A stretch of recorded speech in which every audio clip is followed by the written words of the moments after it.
I guess with the success of requeling the Scream franchise, it was only a matter of time before other 90s slashers got the same treatment. I Know What You Did Last Summer has arrived. Is this one going to hook you? Get it? Hooked? You know, because of... A group of friends is terrorized by a stalker who knows about a gruesome incident from their past. So if you've seen the original film, you know exactly what this movie is. While the dialogue and characters have been updated to match the current aesthetics, the premise and the trajectory pretty much identical. We follow 5 friends who are the cause of a deadly accident, and a year later, they begin to be stalked by a rain slicker wearing, meat hook wielding killer, who is then intent on taking them out, presumably because of their previous actions. I mean, at least that's what the messages they're given point to. The young cast has some good chemistry, and aside from one of them, I liked the wit and the timing they shared. Now, I wasn't too impressed with Jonah Hauer-King's persona of Milo. I don't think it's really his fault, just the writing for the character had him feeling flat and without really much to do in the story. There's another guy in the group, and I spent the entire movie wondering if he was directly related to Channing Tatum, because Tyreek Withers is either doing a spot-on impersonation or just naturally sounds exactly like Tatum and even shares mannerisms. He's not related, but I now want to see a movie where they play father and son. Now, the 3 female leads, they're engaging, and despite sometimes coming across as though they might be less than capable, they can put up a gnarly fight, and they don't become withering flowers of mush at the slightest potential threat. Madeline Klein, Chase Sui Wonders, and Sarah Pigeon give us a good dynamic that's this mix of sarcasm, camaraderie, and some antagonism. And I especially enjoyed some of the one-on-one interactions between Klein and Wonders. They're convincing as besties, especially when they emote in some of these relatable ways, just putting a wink and a nod to reactions at circumstances that should put them in some deep therapy.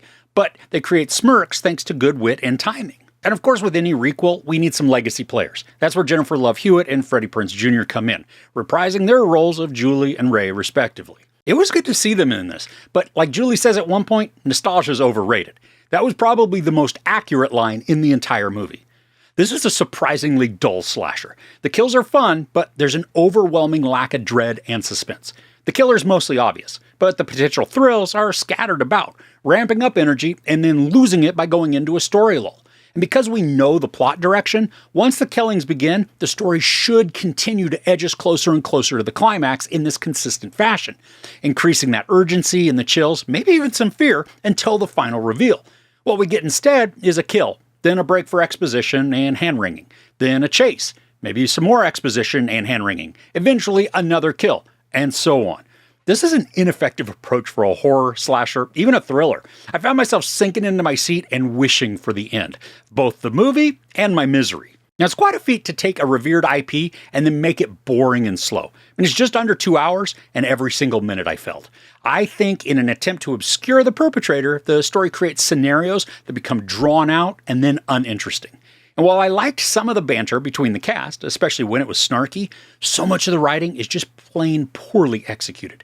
And probably the worst offender is the chief of police character. Now, I can't tell if his acting is terrible, if the direction was ineffectual, or if the script was just horrendous. But after sitting with it overnight, though, I kind of think it's a combination of all of that. He might be the most useless character within the movie, showing up to deliver a worthless line in a cringy way and then disappearing again until he shows up once or twice more to do the exact same thing.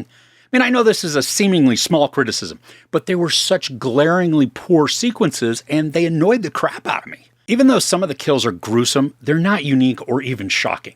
I was hoping with an updated version, we'd get something more creative with the use of this giant hook, kind of like the yoga scene in A Violent Nature.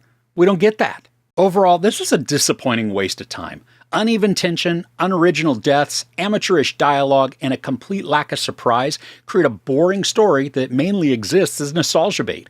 While the main cast does provide some smirks thanks to witty charisma, they can't save the film from its descent into stale, unimaginative drivel.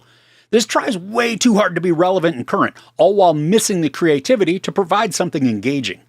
Now, if you do even care, there is a mid-credit scene that, again, delves into nostalgia bait. Now you know. There's some sex, no nudity, a lot of profanity, and a bunch of violence, even though it's ineffectual violence. I give I Know What You Did Last Summer 2 out of 5 couches. Now, I need a good slasher recommendation to just remove this poo from my brain. Let me know something good in the comments below, please. If If you enjoyed this review, give it a like. Also, don't forget to share and subscribe. I'm Chris. This is Movies and Munchies. Thanks for couching with me.